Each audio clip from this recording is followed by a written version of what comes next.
Salut à tous, c'est Damien. Aujourd'hui, je vais vous présenter Dragon Ball Z Budokai Tenkaichi 3. Donc quand même légèrement en exclusivité vidéo.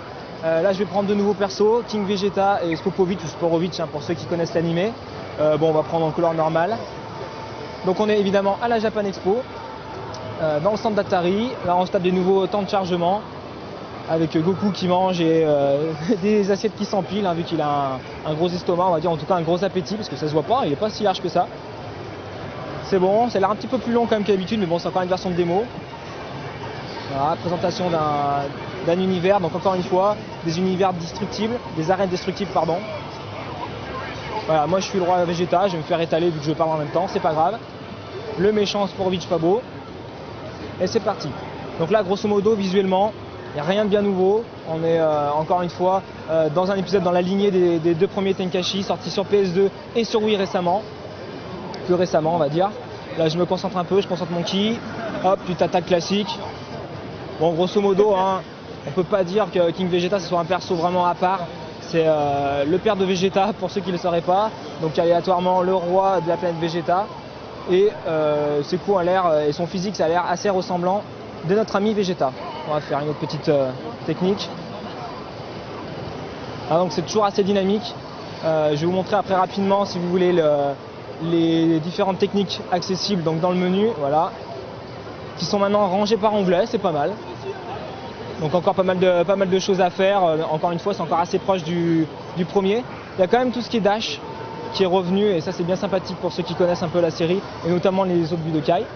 Les éléments sont toujours destructibles. Et là, il a l'air en colère.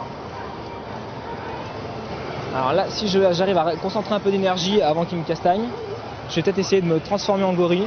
Je vais essayer de faire ça.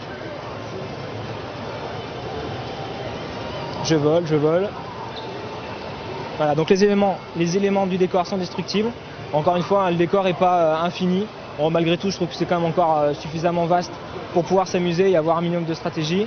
Voilà, normalement, là, ça devrait être bon. Voilà. Je vais créer une petite boule dans l'atmosphère, histoire de pouvoir me transformer en super gros singe. Hop, donc pareil, il y a des techniques un petit peu différentes. On va essayer de s'approcher gentiment mais sûrement. Hop. Ah non, c'est pas ça, voilà. Il n'est peut-être pas assez près. Donc encore une fois, ça risque d'être encore aussi explosif, aussi complet que ce qu'on avait dans la série des Tenkaichi, donc notamment le 2, avec encore plus de persos. Je crois qu'on nous annonce à peu près une trentaine de persos exclusifs, dont certains inédits comme Sporovich. On va voir comme au final, pour une version test, si les persos sont vraiment intéressants. Mais malgré tout, les fans risquent encore une fois d'être très satisfaits de retrouver tous leurs héros préférés dans leur univers préféré. Là, c'est évidemment la version PS2, je ne l'ai pas dit.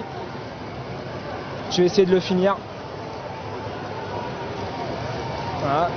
Et voilà. Donc c'était Dragon Ball Z Budokai Tenkaichi 3 sur PS2.